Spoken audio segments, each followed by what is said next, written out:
بسم اللہ الرحمن الرحیم ایاک نعبد و ایاک نستعین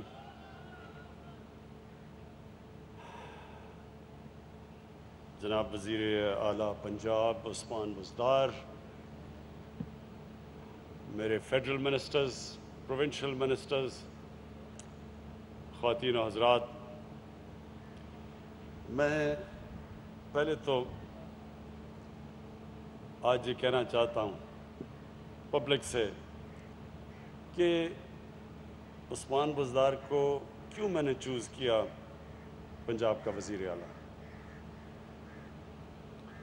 ہر قسم کی میں دیکھتا ہوں میڈیا میں تنقید ہوتی ہے عثمان بزدار کے اوپر، میرے سے کم ہوتی ہے لیکن ہوتی ہے، اور بڑے ایک کیمپین چلتی ہے کہ وزیر اعلیٰ پنجاب اہلیت نہیں رکھتے پنجاب کا وزیر اعلیٰ بننے کے لیے، اور مجھے افسوس ہوتا ہے کہ کسی نے آج تک یہ ایویلیویٹ کیا ہی نہیں کہ کیا ان کی 2.5 سال میں اصل میں پرفارمنس کیا ہے، اور اس کے مقابلے میں جو 2.5 سال پہلے وہ ہالی ووڈ کا ایکٹریس، بالی ووڈ کا ایکٹر کبھی بوٹ پہن کے کھڑا ہوتا تھا پاری میں، کبھی وہ ٹوپیاں پہن کے کھڑا ہوتا تھا، اس کے اور اس کے کبھی مقابلہ کیا ہی نہیں۔ موازنہ تو کریں کہ اس نے کیا اپنے 2.5 سالوں میں کیا اور اس نے کیا کیا۔ میں آپ کو یقین دلاتا ہوں، آپ ایک ایک چیز لے لیں، اور وزیر اعظم کا سب سے زیادہ کام کیا ہے کہ سب سے اپنے کمزور طبقے کو اوپر اٹھانا۔ جب ایویلیویشن ہوتی ہے تو یہ دیکھا جاتا ہے کہ کس نے اپنے کمزور اور غریب طبقے کو مدد کی، یہ ہے ایویلیویشن۔ یہ نہیں ہے کہ وہ اربوں اربوں روپیہ اپنی سیلف پبلسٹی میں، تصویروں میں، ہر روز اشتہاروں میں خرچ کر دے، میڈیا کو رشوت دے اور اپنی پبلسٹی کروا لے۔ اصل میں ایویلیویشن ہونی چاہیے کہ کس نے اپنے کمزور طبقے کی مدد کی۔ دیکھیں، کیونکہ میں ابھی آتا ہوں، اصل تو آج ہمارا ایک بڑا ہسٹوریکل آج ایونٹ ہے ساؤتھ پنجاب کے سیکریٹریٹ کا۔ اس پہ آنے سے پہلے میں یہ کہنا چاہتا ہوں کہ میں پاکستان کی پولیٹکس میں کیوں آیا۔ ایک آدمی جس کو اللہ سب کچھ دے چکا تھا، زیادہ تر پاکستان کے پولیٹیشنز کو کوئی جانتا ہی نہیں تھا پولیٹکس سے پہلے۔ میں تو وہ تھا جس کو سب جانتے تھے اور اچیو کر چکا تھا، بڑا نام تھا، اللہ نے سب کچھ دیا تھا، کوئی ضرورت نہیں تھی کسی کام کرنے کی، نہ بھی کوئی کام کرتا تو آرام کی زندگی گزار سکتا تھا۔ میں صرف اس لیے آیا کہ میں نے دیکھا کہ پاکستان میں ایک چھوٹا سا طبقہ ملک کا خون چوس رہا ہے۔ اس کو ایلیٹ کیپچر کہتے ہیں۔ ایک چھوٹی سی رولنگ ایلیٹ پاکستان کے سارے وسائل کے اوپر بھی قبضہ کر کے بیٹھی ہوئی ہے۔ ان کے لیے ایک پاکستان، عوام کے لیے دوسرا پاکستان، قانون ان کے لیے اور پاکستانیوں کے لیے اور قانون۔ وہ چوری کریں، کرپشن کریں، ان کی ڈیلز ہوتی تھیں، این آر اوز ہوتے تھے، ان کو پاکستان کا انصاف کا نظام کچھ نہیں کہتا تھا۔ وہ چوری کرتے تھے، پھر آپ واپس آ کے چوری کرتے تھے، ملک کے وسائل کو باہر بھیجتے تھے، بڑے بڑے باہر محلات۔ کیونکہ میں لندن کو جانتا ہوں بڑی اچھی طرح، کتنے سال میں نے وہاں کرکٹ کھیلی، تو مجھے تو پتہ ہے کہ انہوں نے کس لندن کے مہنگے ترین علاقوں میں انہوں نے محلات لیے ہوئے ہیں۔ وہ کتنے مہنگے ہیں، وہاں کے ادھر کے بھی وزیر ان علاقوں میں نہیں اس طرح کے محل لے سکتے، ان کا وزیر اعظم کے پاس اتنا پیسہ نہیں ان علاقوں میں رہنے کا جدھر ہمارے یہاں وزراء اور ہمارے حکمران یہاں سے پیسہ چوری کر کے باہر لے کے گئے، لیکن قانون نہیں پکڑتا ان کو۔ اور پھر جو وسائل بھی ہیں، انگلش میڈیم، سب سے زیادہ نوکریاں ان کی، پریولیج پوزیشن ان کے، عہدے ان کے، باقی عوام کے لیے اردو میڈیم اور پھر دینی مدرسے. ایک طبقاتی نظام جس میں ہمارا نیچے سے طبقہ اوپر ہی آ ہی نہیں سکتا. جتنی مرضی محنت کریں ان کے لیے ایک سیلنگ ہوگی کہ اس سے اوپر آپ نہیں جا سکتے. بس یہ صرف ایک چھوٹے سے طبقے کے لیے سارا پاکستان بنا ہوا ہے. پھر علاقے پاکستان کے جو تو حکمران کے قریب علاقہ ہے ادھر ہی پیسہ خرچ ہو رہا ہے، جتنا طاقتور ہے وہ پیسہ کھینچ رہا ہے، اور جو یہ علاقے دور ہیں پاور سینٹر سے وہ پیچھے رہ گئے ہیں. تو عثمان بزدار کو جب میں ہماری 2018 میں الیکشن جیتے تو میں نے اپنے آپ سے پوچھا کہ میں کس طرح کا پنجاب چاہتا ہوں. اسی طرح کا میں وزیر اعلیٰ چاہتا ہوں. میں وہ پنجاب چاہتا ہوں جدھر سب سے پہلے پنجاب کے وہ علاقے جو پیچھے رہ گئے ہیں، کس کو تکلیف ہوگی، سمجھ ہوگی کہ یہ ان علاقوں کے اندر کتنے برے حالات ہیں، اور پھر کس میں درد ہوگی اپنے غریبوں کے لیے، کس میں یہ تکلیف ہوگی ان کی، کون ایمپتھی ہوگی، کون ان کے لیے سوچے گا. حالانکہ عثمان بزدار ہماری پارٹی میں بھی نہیں تھے، بعد میں آئے تھے. لیکن میں نے جب دیکھا تو میں نے سوچا کہ میں ایک اس آدمی کو لانا چاہتا ہوں جو میری سوچ جو ہے پنجاب کے اوپر، اس کے اوپر پوری طرح عمل کرے. یہ نہ ہو کہ وہ بھی یہاں سے پیسے چوری کر کر کے وہاں بڑے بڑے لنڈن کے فلیٹ لے اور یہاں سے منی لانڈرنگ کر کے اور ٹی ٹیز لگوائے یہاں. وہ آدمی مجھے چاہیے تھا جو پاکستان میں جس کا جینا مرنا ہو، جس کو کوئی چھٹیوں کے لیے لنڈن نہ جانا پڑے، جن کی چھٹیاں بھی باہر، عید بھی باہر، بچے بھی باہر رہ رہے ہیں، اور بڑے بڑے بزنسز ہیں باہر. پالیٹکس پاکستان میں کر رہے ہیں، سرمایہ کاری باہر کر رہے ہیں ملک سے، لوگوں کو کہہ رہے ہیں پاکستان میں پیسہ لے کے آؤ، اپنا پیسہ باہر بھیج رہے ہیں. میں چاہتا تھا وہ آدمی جو ہماری لوگوں کی دکھ اور درد میں شامل ہو، ان کو سمجھے، اور جس کا جینا مرنا پاکستان میں ہو. اور مجھے کبھی اس چیز میں شک نہیں ہے کہ انشاءاللہ 5 سال کے بعد جو ہمیں مینڈیٹ ملا ہے، اس کے بعد جب پنجاب کا ایویلیویشن ہوگی تو میں آپ کو یقین ابھی دلاتا ہوں کہ جو پنجاب میں نچلے لوگوں کو اوپر جس طرح لایا جائے گا، جو لایا جا رہا ہے، جو سٹیپس لیے جا رہے ہیں، پنجاب کی تاریخ میں کبھی ایسا نہیں ہوا ہوگا.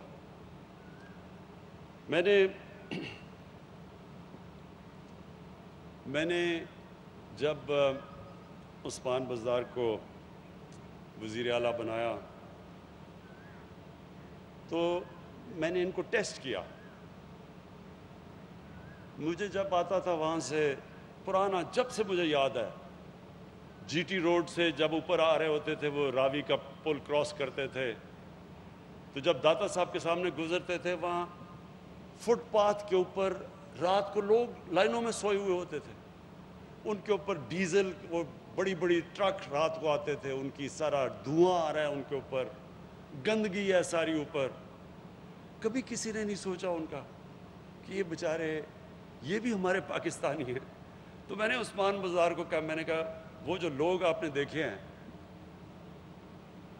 ان کے لیے میں چاہتا ہوں کہ آپ ایک پناہ گاہ بنائیں، اور آپ یقین کریں کہ دنوں کے اندر اس نے پناہ گاہ بنائی، کیونکہ اس کے اندر درد تھی. اور پھر جو باقی کام ہو رہے ہیں پنجاب میں، یہ ہیلتھ کارڈ ہے. سب ڈرتے ہیں جی وہ ہیلتھ کارڈ میں اتنا پیسہ خرچ ہوگا.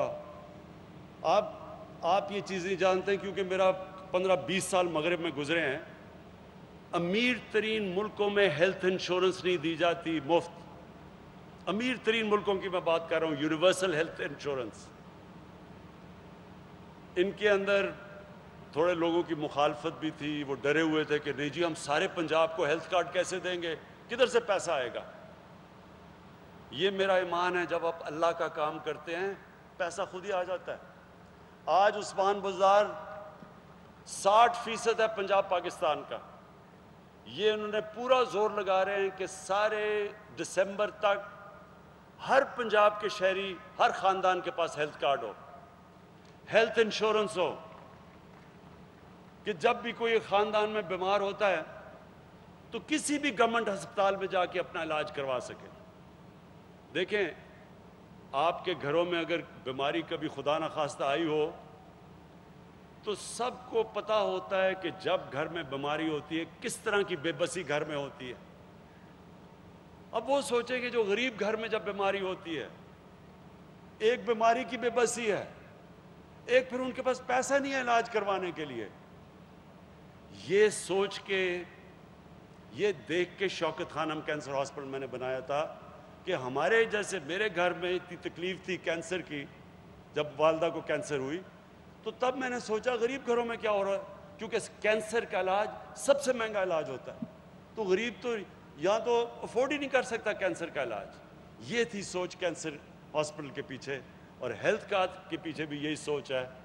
پختونخوا نے کیا، اب یہ پنجاب دوسرا صوبہ ہوگا کہ سال کے آخر تک سارے پنجاب میں ہیلتھ کارڈ جائے گا۔ ہر گھر میں، غریب گھر میں ان کو یہ اعتماد ہوگا کہ اگر کوئی بیماری ہوگی تو ہمارے پاس ایک کارڈ ہے، ہم جا کے علاج کروا سکیں۔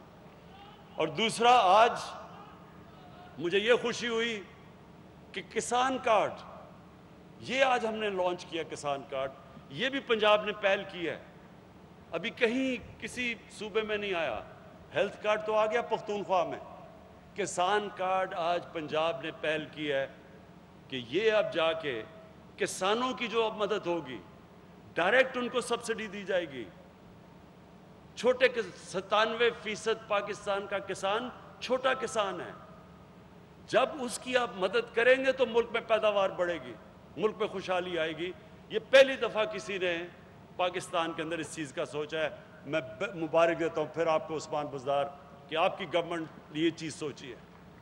جب ہم پختونخوا میں آئے تو میں یہی مخالفین جو آج کہہ رہے ہیں کہ جی کدھر ہے ریاست مدینہ، یہی مجھے کہتے رہے 5 سال بلکہ 4 سال کہ جی کدھر ہے نیا پختونخوا، اور سب نے مجھے کہا کہ جی اب آپ بھول جائیں، پختونخوا کے لوگ صرف ایک دفعہ آپ کو موقع دیتے، دوسرا موقع نہیں دیتے، ساری جماعتوں کو ایک دفعہ کے بعد فارغ کر دیتے ہیں وہ۔ تو میں نے یہ 4 سال لوگوں سے یہ سنا، اور جب الیکشن کا رزلٹ آیا 2/3 اکثریت ملی پختونخوا میں۔ کیوں ملی؟ یو این ڈی کی رپورٹ آ گئی۔ اب یو این ڈی کی رپورٹ کے مطابق جو صوبہ وار آن ٹیرر کی وجہ سے پیچھے رہ گیا تھا 2013 میں، جب ہماری حکومت آئی 2013 سے لے کے 2018 تک، جس صوبے میں سب سے تیزی سے ہیومن ڈیولپمنٹ، انسانوں کے اوپر خرچہ ہوا وہ تھا، اور جس صوبے نے سب سے تیزی سے غربت کم کی وہ پختونخوا تھا، اور جس صوبے میں امیر اور غریب میں فرق کم ہوا وہ پختونخوا تھا۔ اس لیے لوگوں نے 2/3 اکثریت دی، اور انشاءاللہ 5 سال کے بعد پنجاب میں لوگ یہ یاد رکھیں گے، یہ نہیں کہ وہ بڑے بڑے شہروں کے اندر امیر لوگ کیسے رہ رہے ہیں، وہ یہ دیکھیں گے کہ پنجاب کے غریب لوگوں کی کس نے مدد کی۔ جو عثمان بزدار کا علاقہ ہے وہ سارے پنجاب میں سب سے پسماندہ علاقہ ہے ڈی جی خان کا، اور ڈی جی خان سے بھی، جو ڈی جی خان کا قبائلی علاقہ ہے وہ اور بھی پیچھے ہے جدھر سے وہ عثمان بزدار آتا ہے۔ تو اس لیے جو آج اس نے پیکج اناؤنس کیا آپ کے لیے، ملتان کے لوگوں کے لیے، مجھے یہ بڑی خوشی ہے کہ اب یہ سوچ آ گئی ہے کہ ہم نے سارے علاقے کی ڈیولپمنٹ کرنی ہے، صرف ایلیٹ کے علاقوں کی ڈیولپمنٹ نہیں کرنی۔ لاہور کے اندر بھی ڈیولپمنٹ جو کی گئی تھی وہ ان علاقوں میں تھی جدھر سب سے زیادہ تو جو تخت لاہور کا رائل خاندان باسرا تھا، وہ انہوں نے پبلک کے اتنا پیسہ اپنا باہر رکھا ہوا ہے، اور اس کی ڈیولپمنٹ عوام کے ٹیکس کے پیسے سے کی، سارا رائیونڈ کے علاقے میں۔ یہ اب ہم سارے علاقوں میں، اور پاکستان، میرا چیلنج یہ ہے کہ پاکستان کے جو علاقے پیچھے رہ گئے ہیں، قبائلی علاقہ جو مرج ڈسٹرکٹس ہیں، بلوچستان کے علاقے، اندرون سندھ، یہ جو ساؤتھ پنجاب ہے، میری پوری اب کوشش ہوگی کہ انشاءاللہ جو بھی ہمارے قدم اٹھائے گئے، جو بھی ہم جس طرح بھی اپنا بجٹ بنائیں، ہمارے کمزور اور غریب علاقے اوپر آئیں۔ اب میں آتا ہوں جس کے لیے یہ ہماری فنکشن ہے، ساؤتھ پنجاب کا سیکریٹریٹ۔ دیکھیں، اب تو آج تو ملتان کے سیکریٹریٹ کا میں نے اوپننگ کی ہے، انشاءاللہ بہاولپور کے سیکریٹریٹ کے بھی میں اگلی باری اوپننگ کروں گا۔ میرا اس پہ رائے پہلے دن سے یہ تھی کہ ساؤتھ پنجاب پیچھے رہ گیا، کیونکہ میں نے یہ سارے علاقے اپنی 15 سال تو ہماری پارٹی بڑی چھوٹی سی پارٹی تھی، بلکہ مجھے یاد ہے میں نے شاہ محمود کو بھی دعوت دی تھی پارٹی میں آنے کے لیے، لیکن شاہ صاحب نے تب دیکھا کہ ابھی تھوڑا سا ذرا ٹھہر جاؤ، میں تمہیں دیکھوں گا کیا کرتے ہو۔ تو سنیں تو سارے پاکستان میں پھرا، کوئی پاکستان کا علاقہ نہیں جو میں نے 15 سال میں نہیں گیا۔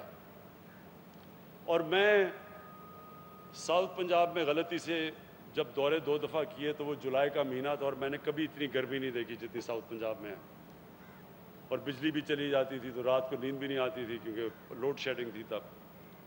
لیکن واضح تھا کہ ساؤتھ پنجاب پیچھے رہ گیا، اور اب سٹیٹسٹکس اس چیز کی گواہی دیتی ہیں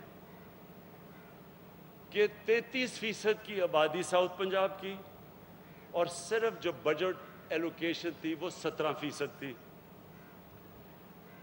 ہاشم نے مجھے فگرز دی ہیں کہ 7 سالوں میں جو ساؤتھ پنجاب کا جو بجٹ تھا، جو ہونا چاہیے تھا، اس کی ری ایلوکیشن ہو گئی واپس شہباز شریف نے جدھر فیصلہ کیا، کیونکہ وہ تو ایک آدمی فیصلہ کرتا تھا، تو اس میں ساؤتھ پنجاب نے 7 سالوں میں 260 ارب روپے کا نقصان ہوا۔ جو پیسہ یہاں خرچ ہونا چاہیے تھا وہ کہیں اور خرچ ہوا، ساؤتھ پنجاب کا پیسہ تھا۔ تو اس لیے ساؤتھ پنجاب کے لوگوں کی اتنی خواہش ہے یہ کہ ساؤتھ پنجاب کا علیحدہ صوبہ بنے، اور یہی آپ کے سامنے ہے یہ سٹیٹسٹکس کہ 260 ارب روپیہ جو 7 سال میں ساؤتھ پنجاب میں خرچ ہونا چاہیے تھا وہ کہیں اور خرچ ہوا۔ اور دوسری چیز نوکریاں، کہ ایک 33% اگر صوبے کا سائز ہے، اس کی آبادی ہے، تو اس کو اسی کے مطابق نوکریاں ملنی چاہیے، اس کا کوٹا ہونا چاہیے۔ تو یہ بھی آج فیصلہ ہو گیا ہے کہ ساؤتھ پنجاب کو اس کے سائز، اس کی آبادی کے سائز کے مطابق اس کو نوکریوں کے اندر کوٹا ملے گا۔ اور سب سے بڑی بات یہ کہ ساؤتھ پنجاب کے لوگوں کے لیے آسانی، وہاں رحیم یار خان سے، بہاول نگر سے، بہاولپور سے یا ملتان سے لاہور جانا زیادہ بہتر ہے کہ ادھر آپ کے مسئلے مسائل کا حل ہو، آپ کے فیصلے ہوں۔ تو یہ ہر طرح یہ سیکریٹریٹ ایک شروعات ہے، اور انشاءاللہ پہلا موقع پہ یہ ہم جا کے اس کی کانسٹیٹیوشنل امینڈمنٹ کی طرف جائیں گے کہ ساؤتھ پنجاب کا علیحدہ صوبہ بنے، اور انشاءاللہ وہ اب بنے گا۔ میں آخر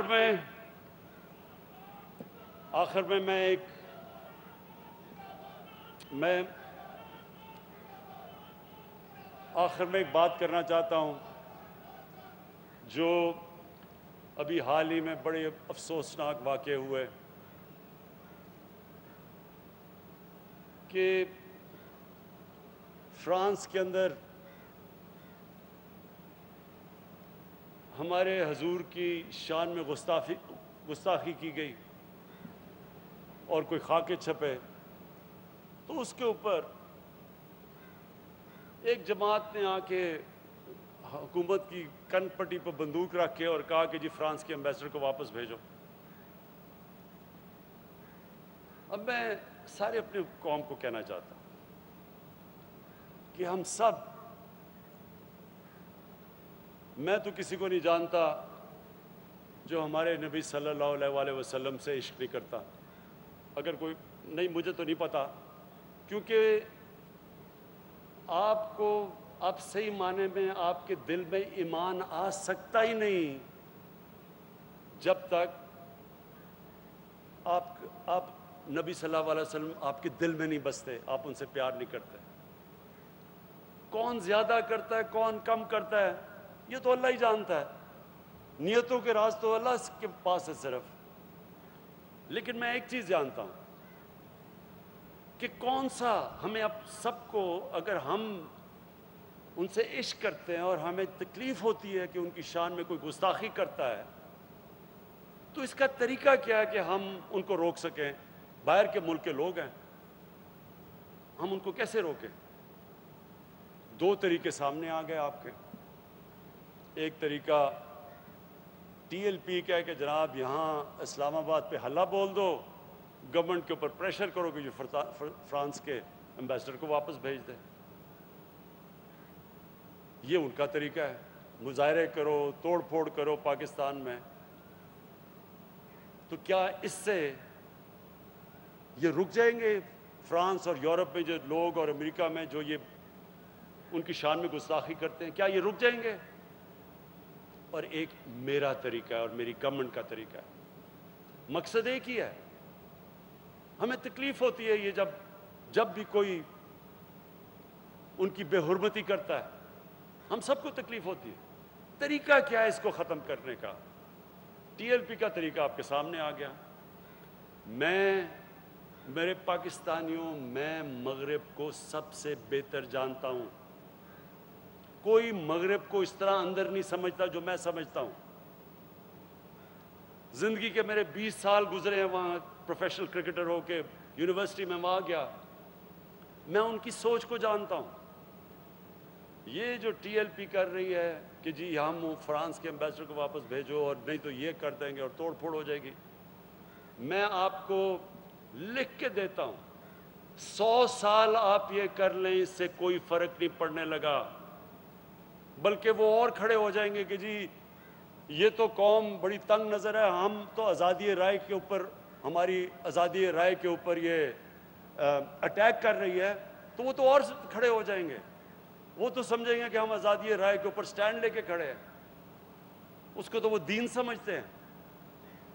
ایک میرا طریقہ ہے اور انشاءاللہ میں آپ کو ثابت کروں گا کہ میرا طریقہ ہوگا جو کامیاب ہوگا، اور وہ طریقہ یہ ہے کہ مسلمان دنیا کے ہیڈز آف سٹیٹ سے ہم بات کریں، ایک ایک ملک سے، جو ہم کر رہے ہیں۔ ابھی شاہ محمود نے 4 دنیا کی فورن منسٹر سے بات کی اور وہ سب متفق ہیں ہمارے ساتھ۔ سارے مسلمان ہیڈز آف سٹیٹ کو ہم اکٹھا کریں گے، ان سے ہم ایک مل کے ایک اپروچ، جو اس اپروچ کے ذریعے ہم جائیں گے یورپین یونین میں اور یونائٹڈ نیشنز میں، اس کا آغاز ہم کر چکے ہیں۔ ان کو ہم کہیں گے کہ دیکھیں، آزادی رائے کے نام پہ 1.25 ارب مسلمانوں کو آپ تکلیف نہیں دے سکتے، یہودیوں کو آپ تکلیف دیتے ہوئے سوچ بھی نہیں سکتے۔ ان کا جو ہولوکاسٹ، جدھر یہودیوں کی قتل عام ہوئی تھی، کوئی سوچ بھی نہیں سکتا کہ اس کے اوپر کوئی بھی منفی بات کر سکے، کیونکہ یہودی اکٹھے ہیں۔ 4 یورپین ملکوں میں جیلوں میں ڈال دیتے ہیں کہ اگر ہولوکاسٹ کے خلاف آپ کوئی بھی منفی بات کریں۔ تو کیا ہم 50 مسلمان ملک مل کے، کیا ہم ان کو یہ نہیں کہہ سکتے اور سمجھا نہیں سکتے کہ آزادی رائے آپ ہر چیز پہ استعمال کریں، لیکن ہمارے نبی صلی اللہ علیہ وسلم کی شان میں آپ گستاخی نہیں کر سکتے؟ اور پھر اگر آپ کریں گے تو پھر جب 50 مسلمان ملک ایک لائے عمل طے کریں گے کہ ہم آپ کی ٹریڈ بوائے کاٹ کریں گے، ہم آپ کی چیزیں نہیں خریدیں گے، اس کا امپیکٹ پڑے گا، تب ہم کامیاب ہوں گے۔ اور انشاءاللہ یہ میری حکومت اس راستے پہ لگی ہوئی ہے، اور انشاءاللہ ہمارا 5 سال پورے ہونے سے پہلے میں اپنی قوم کو خوشخبری دوں گا کہ سارے انہی ممالک کے اندر ہمارا پیغام جا چکا ہوگا، اور ان کے اندر بھی جس طرح یہودیوں کی یہ ان کو تکلیف نہیں دیتے, ان کے دلوں کو نقصان تکلیف نہیں دیتے, ہمارے لیے بھی وہ بھی کبھی بھی ان کے ملکوں کے اندر اس طرح کی چیز نہیں ہوگی, اور وہ میرے طریقے سے انشاءاللہ ہم کامیاب ہوں گے. میں آخر میں پھر آج ایک بڑا خوشائند دن ہے, یہ شروعات ہیں ساؤتھ پنجاب صوبے کی, شروع ہو رہا ہے سیکٹریٹ سے, سٹیپ بائی سٹیپ اپروچ ہے, بہاولپور میں بھی کھلے گا, ملتان میں بھی کھلے گا, اور اس کے بعد جیسے جیسے لوگوں کے یہ ٹرانزیشن ہوگی, ایک دن ایک پورا آپ کو اپنا ساؤتھ پنجاب کا صوبہ ملے گا. بہت بہت شکریہ.